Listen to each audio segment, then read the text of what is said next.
When are we signing a striker, Robbie? Robbie, when are we signing a striker? When are we signing a striker? Robbie, come on. You got your 5 cars, you got your 4 massive houses. Sign a striker, Robbie. What are you doing? You've been doing this every day on Transfer Daily. When is the striker coming? And now you won't sign a striker. What are you doing? I don't know who we're going to sign. I mean, I dropped my exclusive a couple of days ago, which I see a lot of people going with today.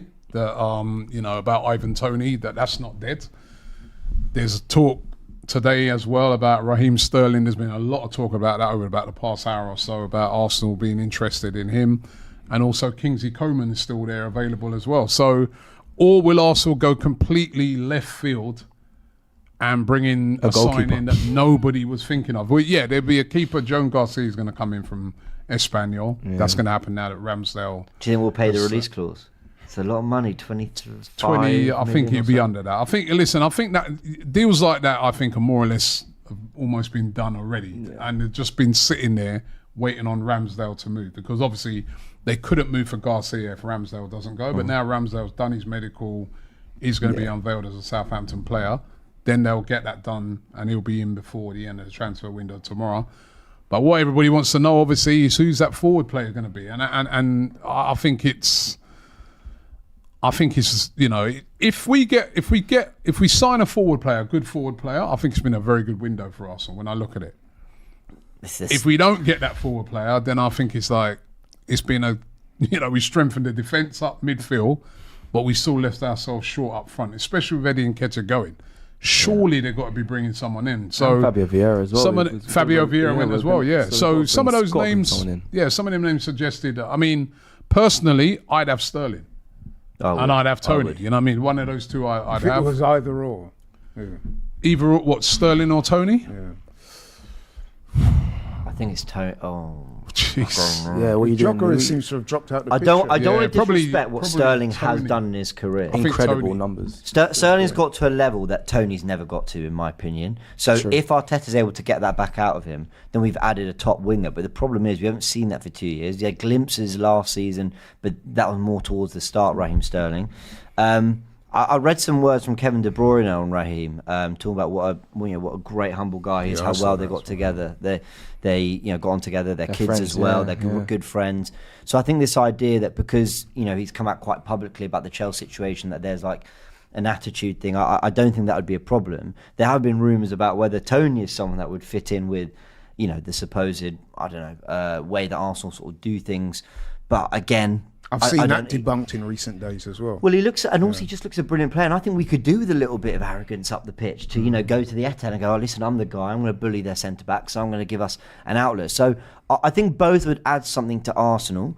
I want to hear from Turkish, man. He's just sitting there. He's sitting there quiet, right? He's got that look on his face. It is underwhelming for what we were hoping for going into the window. They're both underwhelming. That's the problem.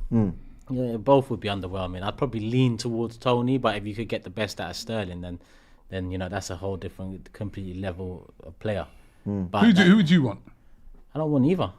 Who would you like then? That's what I'm saying. I don't like either. But if you've got a gun to my head to say, who am I going to take? Toney. Do you take them over nothing? Yeah, of course you do. You must. Of course you take over nothing, but that's just but that's bottom of the barrel questioning. Who did you want? In terms of you're squeezing something out. I think the problem here is that it's obvious. It's obvious who Arsenal's number one target's been. It's been Nico Williams. That's who they want, but he's not leaving. You'd think that. So I don't know. So at least Deco come out and said we wanted him and he doesn't want to come Barca. How about Edu come and tell me the same thing rather than us talk about that's one of our targets all summer. This was meant to be the summer we do it. This was our best financial. Listen, we're still making losses, but in terms of revenue and it's our best year in the Kroenke's history. And it just seems like we've taken our foot off the gas. And we've got 24 hours to go. Yeah, but if a player don't want to come, you make them want to come, or you go to Plan B. Kidnap them. In your world, you just go down there, turn up in Bilbao. You know what I mean? You and a couple of heavies. You know what I mean? But bundle him into the back of your car. You know what I mean? And next week he turns up at the Emirates. It don't work like that. Yeah, but not so long ago it was he wants to go Barca. Now he doesn't want to go Barca. He doesn't want to leave Bilbao. There's always, amongst us Arsenal fans, we always make the most excuses for this club. And no. But he wants to go to Barca. Was Barcelona trying to push that? No, but Arsenal fans were saying that to me. Don't talk about Nico. He wants to go Barca. No, but we can't get him off Bilbao. Why? Who said that? Well, I've been saying on my Transfer Daily right along that the talk is he don't want to leave Bilbao. He wants to stay there with his brothers there. As someone suggested, maybe go and get the two of them. Sign both him and his brother. But if he doesn't want to leave, if a player don't want to leave a club, there's nothing you can do in it. There's nothing you can do but go on to the next target. Is it Kvaratskhelia? Is it Leao? Is it Chiesa for 10 mil, who's essentially a risk-free because you're getting him in for such a low fee that if he doesn't work out, it's 10 mil. Rob, there's been players in the market, well, let's wait and see, innit? Wait and see, Rob. There's 24 hours to go. What am I waiting and exactly. seeing? Well, let's wait for the 24 hours. It's like you didn't want to wait when it came to Eddie.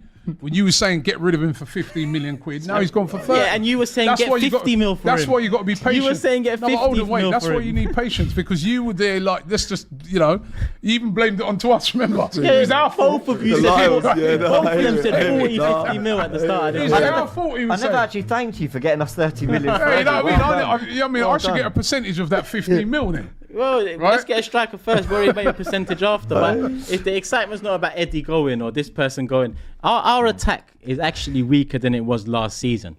And we all thought we needed to build on that attack last season. So how have we left ourselves with 24 hours to go? Smith Rowe's gone. And I look at Smith Rowe as a front four player. He's not an 8. So people don't tell me Marino's an upgrade on Smith Rowe. He's a front four player. We lost Smith Rowe, Vieira, and, Eddie's gone. That's 3 players in the attack that have left us, and we all knew that we had to do better than that last season. So what's going to happen in the last 24 hours, unless it's an Isak, unless it's a Nico Williams, unless it's a Kvaratskhelia? You are talking about players that didn't really play last season. You know what I mean? Smith Rowe didn't play. Eddie barely played towards the end of the season, and nor did Vieira. Yeah. So, we're not talking about players that were starting loads of games. I think we need to go out and get a forward player. I agree with you. You know what I mean? We have to. I think if we don't, I'll be very disappointed. But you know what this club do, and this is what I'm saying. We've come down to 24 hours to go, and this ain't a transfer show. That's tomorrow. But we've come to 24 hours to go, and we're saying we need an attacker. No, the reality is we needed 2 attackers, Rob. We all know this. We all said we need a backup to Saka and a left wing competition or striker. Yeah. Now it's 24 hours to go. They've backed us into a corner to say, all right, what's the one we do need? It's that. Okay, cool. Don't worry, they'll feed us some bullshit in the next 24 hours. Now, Be excited was 5 years ago now. That's sell by date is gone. How many strikers have sell by date is gone. Be patient, Turk. Yeah, I love Robbie. Robbie goes, Turkish, you've been really quiet, and then just unloads the camera. No, I didn't unload on him. He started. It was such a calm Champions League draw show. Face, you know what I mean? I saw it. I know that face. I've known him a while now, and I know that face. I'm not happy. What can I say? Well, I think we'll be live tomorrow on AFTV. We'll be live from 7, I believe, going through to around the deadline. And we'll be getting, we'll know a lot more in 24 hours' time. The Sterling stuff is picking up. Team News and Ticks, who's been, let's give him full credit, certainly one of the more reliable ITKs over the last year, has said that Arsenal have been offered Raheem Sterling by the players' representatives, and he would be willing to take a very significant pay cut to join the club. Arsenal have said a salary they would be willing to offer, which Sterling has supposedly accepted. I think Sterling would probably take a pay cut to come to Arsenal, because that's a great move for him, right? To go play under Arteta, where it's no secret the two of them worked really well together at Man City. They both credit each other a lot for the work they did together. I think Pep Guardiola credits Arteta a lot for the work he did with the wingers. Sterling, this isn't some 33-year-old joker or something. This is someone who, 2 years ago was going for 50 million from Man City. And hasn't quite worked at Chelsea, but can you kind of get that spark out of him, at least as a squad player? I think you probably could. Then there's pressure on Nwaneri to be that second creator in the squad behind Ødegaard, because Smith Rowe and Vieira have gone. So we're kind of... It's not the guarantees we wanted going into next season, but you're kind of pinning it on a 17-year-old and a player whose best form we haven't seen for 2 years. And even in that final season at City, I don't think he was playing quite as regularly. So 24 hours to see where we are. Interesting that you're right, a lot more... other, journos and articles and people are talking about Ivan Toney. Is that something, because we were talking, all these rumours that Arteta didn't get on with Toney or something, is that complete nonsense? We're going to find out that actually that is the deal Arsenal want to do. So it's going to be really interesting to see. But if I just round this off by asking you, we'll go into the Super Chats in a sec. Sterling or Toney, forget the fee, just which player would you rather have at your club? No brainer, Ivan Toney. No brainer, wow. For me. I rate Sterling, don't get me wrong. I think people agree but with you. I'm very definitive that we need a striker. Can we get a poll going in the... we need a striker. I'd love to know people's thoughts. I think I'd have to go Toney, because if Eddie's going, you need another striker, I think. Mm-hmm. So okay. Toney. I'm not fussed, by the way. I just want to attack. See, I can't understand that. You saying you're not fussed. We need a striker. Yeah, so why would you? But I just, any of them, I'm not. But like, we need to bring someone scoring in. goals, isn't it? So who's a lot more likely to get you those goals? Toney. Well, not Sterling necessarily. scored 20 goals in was it the 1920 Sterling season? Sterling's prolific. Yeah, I mean, let me qualify that by saying, yeah, of course, he numbers can are score crazy. goals and he's a very good player. I do rate him, but what I'm saying is, if I had to choose between one or the other, I'll definitively go for Toney because he can do more in that role. We need a striker. Just letting production know, the poll we're going for is who would you rather sign? And then we're going to go for Sterling or Toney. I've got to be honest, right? I keep thinking... I'm easy. Toney, who I rate massively. You remember Forever Arsenal podcast back in January, I was saying I would go and get that deal done. I just keep thinking with Sterling available, again, I don't think Toney's ever got to a level that Sterling has. 20 goals. But I can see Toney winning us more games. 20 minutes to go, low block, linking up play. What was I saying outside? You go to the Etihad and we need to turn that 1 point into 3 points. Toney's the guy who I think you're on the back foot, we're sitting back, he could bully a Diaz or a Stones and set Saka away on the counter or Martinelli on the counter. And I know you'll all say, well, Sterling's the guy who makes the run. Look at what he did for Chelsea last season when they went and drew their 1-1. But again, I could see Toney having that bigger impact in some of those particular games. I'm really torn. Ultimately, while it's underwhelming, I'd be happy with one of them coming in over nothing for sure. I think, as more stuff's coming through right now... Bring both. Bring both. Bring both. Do you know, I think I lean towards Sterling, you know, like 51-49. Really? I must say I'm surprised at that. Yeah. I might change my mind in an hour. I honestly, Rob, I'm either one, but I'd love both. I haven't got an answer. You'd Sorry, love both. Of course. Why not? Why not? By the way, 77% of people so far saying Toney. Not love though. Oh, I'd want both. Yeah, I'd love. Jamie D saying Isak and Nico Williams. What if that was? That was the original dream. That's what I wanted. And that's where we have to accept that it's underwhelming. For we were talking about Gyökeres, Osimhen, Isak, Nico Williams, even a Rafinha, Kudus at the start of the window, Rashford, and okay, we're not talking about those names now. But you know what? Trossard was underwhelming. And look how good he's been, right? So it's not always, Sterling taking a pay cut, though, him wanting to do that, I think does show a little bit. I don't know how much of a pay cut it is. I'd be intrigued to know, because that was one of my things when Sterling was linked to us, is where's his mindset at? Is he still hungry to, want to better himself, his career, and win things? Because it seems like at Chelsea he's just on holiday, but if he's willing to take a pay cut, then, I do like that. By the way, the Mail and Samuel Bell confirmed that we have been offered both Koeman and Sterling. Turkish, so would you go Toney? Yeah, 51-49. Sterling's probably the scarier one to add to the attack, though. That's what the funny thing is. It's just if you get can you get the best out of it? That's the question. If you could get the best out of both, then Sterling's the easy choice. But for me, it's just leaning towards Toney. But even that is very underwhelming, man. Okay. Fair enough. Let's go through... it's not easy to get a striker. Yeah, very underwhelming. Is a bit mad. City have only got Haaland at the moment, striker-wise, you know. Yeah, but they sold a striker. They've only got... The draw's about to get... They got to look at a striker. Sorry? You're going to get me started again before the draw starts. No, but I'm just saying, you know what I mean? It's not easy at the moment. You just sit there and say, Isak, how are you going to get him with a guy who don't want to leave? The guy said he's staying at Newcastle. I said it right at the start of the window. I ain't going nowhere. You're gonna kidnap him as well? No, about that. Bro, you're gonna be doing a life sentence. Is Ollie Watkins there? Is Ollie Watkins underway? I've seen many players say to me, I'm staying at Arsenal, I love the club, and then sign for Man City, or sign for Man United, or sign for Barcelona, or sign for Juventus, and all of these things. Why is it always us that has it's not easy? Like, I've heard that 10 years ago when Wenger was 1-2 pieces away. It's not easy to get that piece. Like, No, we moved on from that. It's not easy, Rob. I'm not even disagreeing but that to me is part and parcel. Like, it's not easy. We know that. Cool. But your job is to do that, and you get paid millions as owners and whatever CEOs and all of these Vinay's and all of that stuff. Plus the spending ain't been there like last summer. You notice, right? No one spent like the big 100 millions. None of these big release clauses have been met. You know what I mean? Osimhen's now available for 55 million because no one's willing to pay 110 million release clause. They didn't pay it for that kid Neves who went to PSG. His release clause was 100 million. They paid 60 million for him. You know, it's we've all seen windows, yeah. We've all seen transfer windows, all five of us, whether young or older, where Chelsea, and we've looked at them and said, rah. We've all seen Man United transfer windows in the past, whether they've been successful or not. We've looked at it and said, they're back, or they're going to continue winning stuff under Ferguson. We've looked at Man City windows over the time and said, whew. We looked at a couple of Liverpool ones before they got over the line with Van Dijk and Alisson and so on. Did the Declan Rice one not feel like it was? Let me get onto that.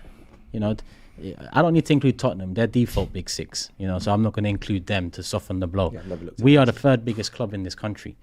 Look at the fans we got, Rob. Like, when we go America, look at the love. When you go Africa, look at the love. You've been to Asia, look at the love.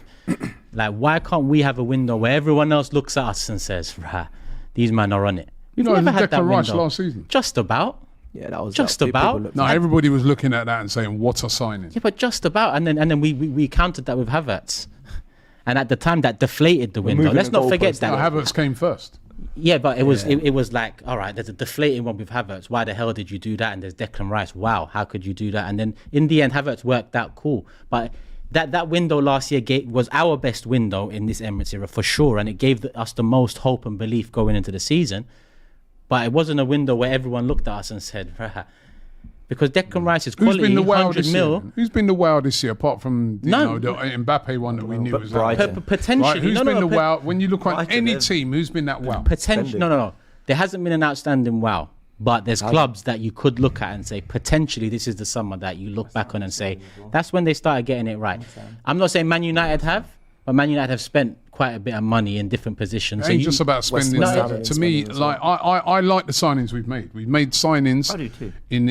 To strengthened Arsenal a lot. I need more though. It's just that what we're going to do in that forward area, it's not easy. Their main target was Nico Williams. Before the Euros even took place, Calafiori, Marino, Nico Williams were their three targets. They've got two of them. The other one don't want to leave. You know what I mean?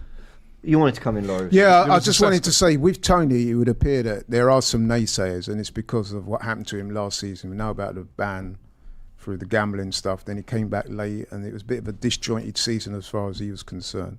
But it's interesting because if you listen to the pros, right, pros and ex-pros who have played the game, when they talk about Toney, they talk about his all-round strengths as a striker. He always gets glowing references. They talk about his hold-up play, his finishing, his aerial ability, the trouble that he causes defenders and stuff, which is why I go very firmly that we need a striker like Toney in the team to balance up with what we got already. You're crazy, He's very man. different to... You're crazy.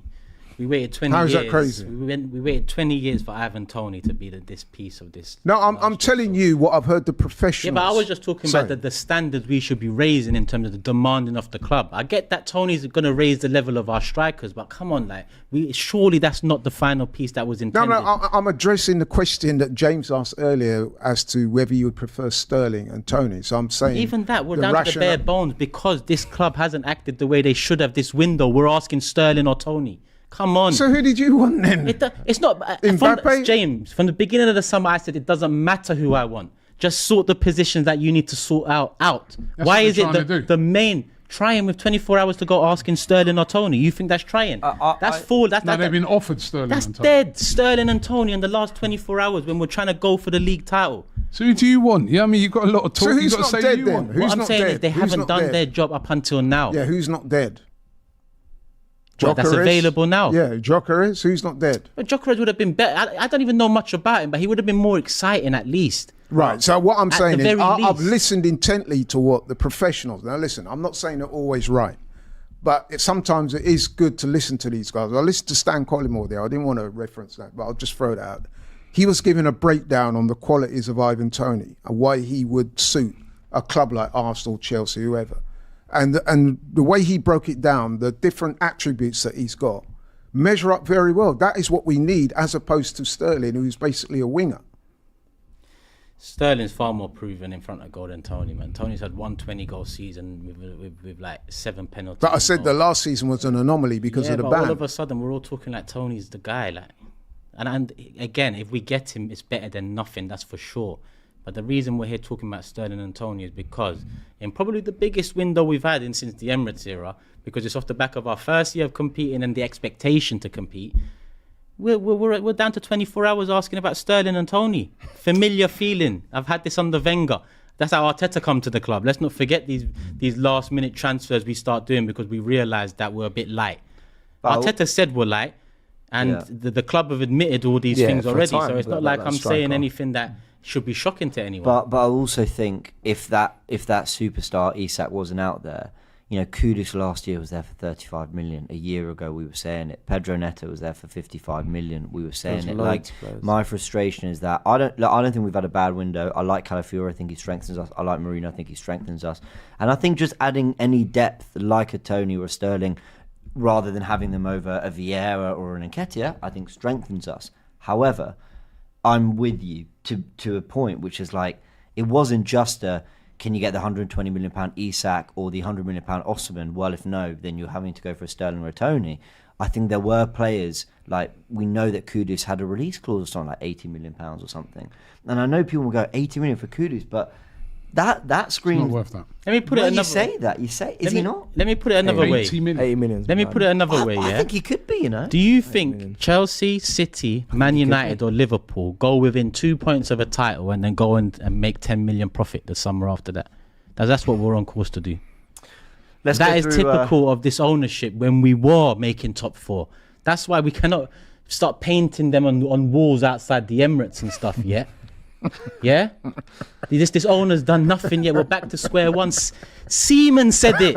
I can't wait for that interview to be out because people are thinking, oh, this guy doesn't want the best for the club. He's always nagging. He basically said we're back to pretty much the words, right? But he said, we're going to see when it comes a long way out. off. We're going to see because he said people were celebrating top 4. No, yeah, he said celebrate. He said when we were at that stage of celebrating top 4, he didn't like it. We're not at that stage now. Fell a long way off. Earlier on, he said we're back to competing what he knows Arsenal for. That's Exactly. back to square one. We are competing. Square one. We're competing. But that's square one, Rob. No, you're saying it wasn't. If you're not at that point, you've got to get back to that point. Okay, and what did they do on square one last time? They rinsed our greatest manager ever to the point where he was ridiculed at the club. We have to wait and see. But all I know, okay, we'll wait and see. We waited and saw with Wenger. We waited and saw. I don't know. There's no pleasing you because so far this has been a good transfer window. Let's see how it ends. No, it if he gets the best, let's see how it ends up. No, if he gets the best out of a good window. We've moved on certain players that you were saying we got to do. Yeah, they're gone. Yeah, or they're going right. Mm-hmm.